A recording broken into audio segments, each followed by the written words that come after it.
दोस्तों, आज की कहानी है। भाभी जी, आप अभी से अपनी बहू से क्यों डरती हो? दोस्तों, कहानी शुरू करने से पहले अगर आपने हमारे चैनल को सब्सक्राइब नहीं किया है तो सब्सक्राइब कर लीजिए ताकि आपके पास पहुंचे हर नया वीडियो। संयुक्ता जोशी जी को 6 माह हुए शिक्षा अधिकारी के पद से सेवानिवृत्त हुए। इन 6 माह में उन्होंने जी जान लगा दी थी अपने बेटे विशाल के लिए लड़की ढूंढने में। कहीं उनका मन ही नहीं रुक पा रहा था। अपनी बहन के यहाँ शादी में प्यारी सी तनुजा को देख उसके स्वभाव में ठहराव और सौम्यता को देखकर 2 दिन में ही संयुक्ता जी के मन में जगह बना ली थी। पता करने पर उन्हें अपनी बहन से पता चला कि संयुक्ता उसकी ननद की बेटी थी। उसने MA तक की पढ़ाई की थी। नंदोई जी को काम में थोड़ा नुकसान होने के कारण संयुक्ता अपनी पढ़ाई जारी नहीं रख पाई। 2 बेटियों की शादी का बोझ नंदोई जी ने बड़ी बेटी को तो ब्याह दिया, पर छोटी के लिए दहेज ही नहीं जुटा पा रहे। आज कल तो वैसे भी हर कोई नौकरी वाली कमाऊ लड़की ही चाहता है, नहीं तो मोटे दहेज की आस लगाता है। पर लड़की बिल्कुल हीरा है। संयुक्ता जोशी जी भी बिल्कुल यही चाहती थी कि लड़की ऐसी हो जो उनका घर संभाल ले, ठीक वैसे ही जैसे वह संभालती आई है। संयुक्ता जोशी जी अपनी नौकरी के कारण हमेशा ही व्यस्त रही। भाग में ही सारे काम होते। अलार्म की आवाज से दिन शुरू होता और घड़ी की सुइयों के साथ साथ भागता जाता था। आस पास देखती तो सोचती काश वह भी घर की देखभाल सही से कर पाती और पति और बच्चों के साथ समय बिता पाती।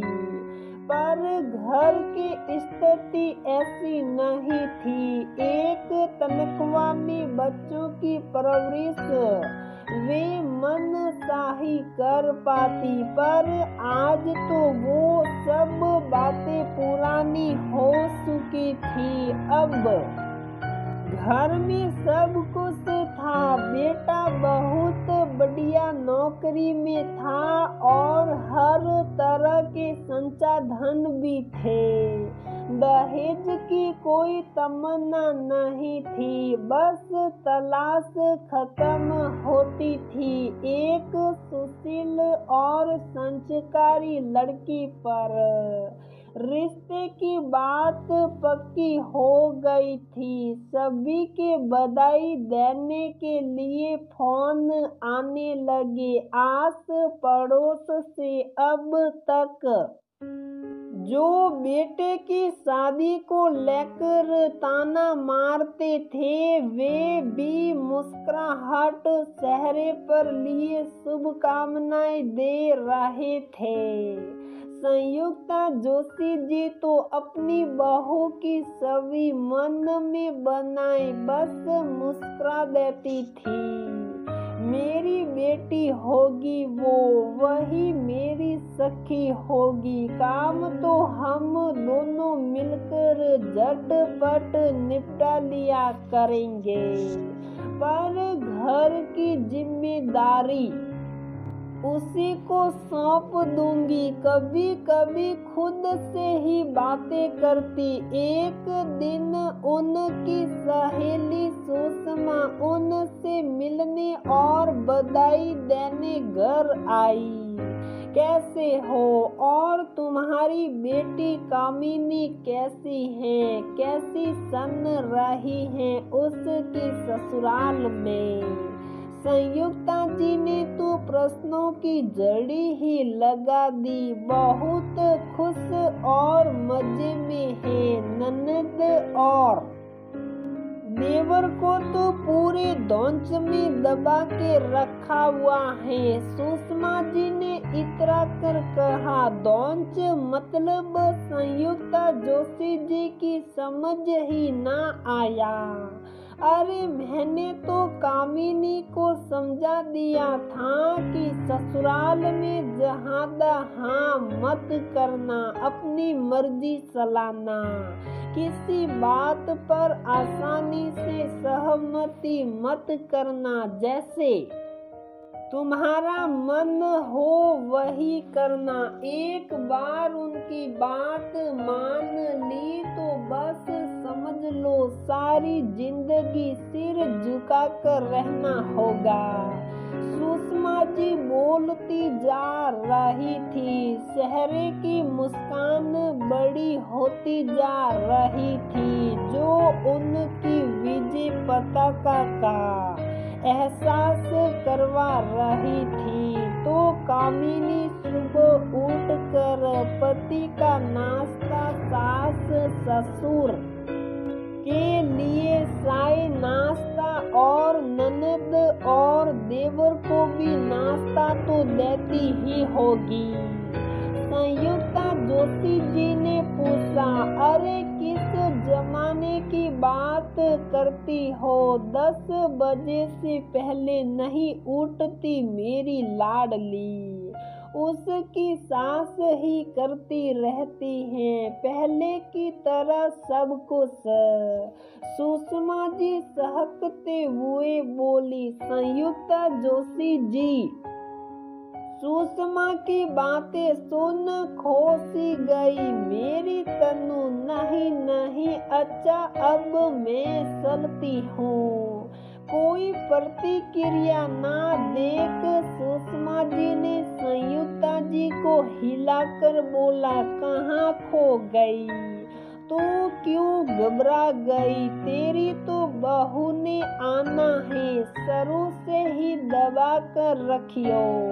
घर के सारे काम करेगी और तुम्हारा सबका ध्यान रखेगी। बहू है आखिर, ज्यादा सलाह मशविरा करने की जरूरत ही नहीं उसके साथ।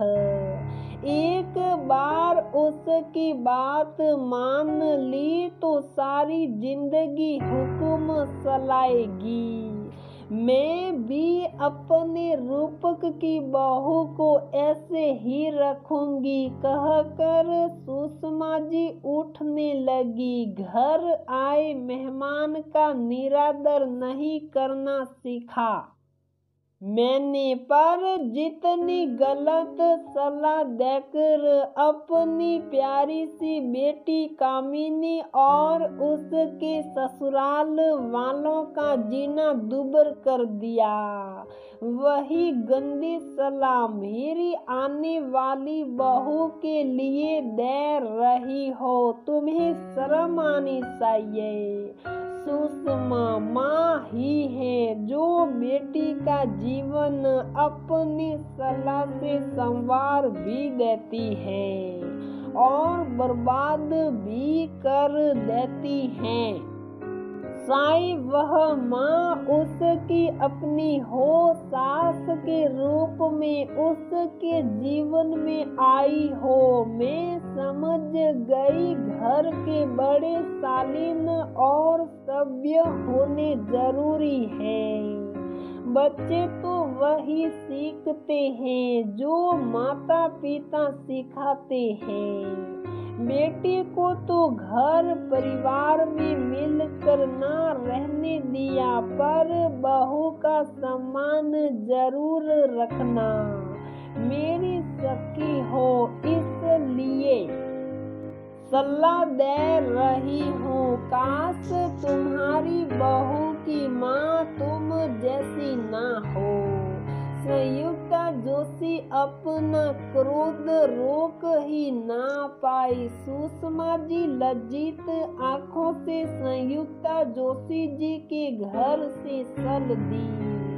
ये कैसी सोच हो गई है बहू और बेटी के लिए। बहू से इतनी उम्मीदें लगाए हैं और बेटी को लड़कियों में नहीं उनके माता पिता की सोच में बदलाव होना जरूरी है। भावी सास ससुर की सोच में बदलाव जरूरी है। आने वाली लड़की के अंदर अपनी बेटी के छवि देखेंगे तभी उसे अपना बना पाएंगे और विदा करने वाले माता पिता बेटी को अच्छी शिक्षा देंगे, तभी बेटियां अपने घर संसार को जन्नत बनाएगी।